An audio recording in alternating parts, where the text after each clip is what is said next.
Après 5 semaines de débats et 2 demi-journées de délibération, le verdict est tombé et l'addition est salée. Les 12 membres du jury ont estimé à l'unanimité que l'autorité palestinienne et l'OLP étaient responsables en liaison avec 25 chefs d'accusation liés à ces attentats. Responsables pour avoir soutenu 6 attentats qui avaient fait 33 morts et 390 blessés au début des années 2000. Ils avaient été commis par des militants du Hamas ou des brigades des martyrs d'Al-Aqsa, la branche armée du Fatah du président Mahmoud Abbas et principale force au sein de l'OLP. Ces 2 organisations figurent sur la liste américaine des organisations terroristes. Il ne s'agit pas de responsabilité, il s'agit de justice. Comme je l'ai dit au jury, il n'y a rien qui puisse ramener les proches en vie.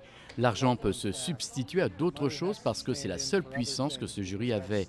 Mais le jury a aussi envoyé un message très clair à ceux qui commettent des attaques contre les Américains. Ceux-là devront rendre des comptes devant la Cour de justice aux États-Unis.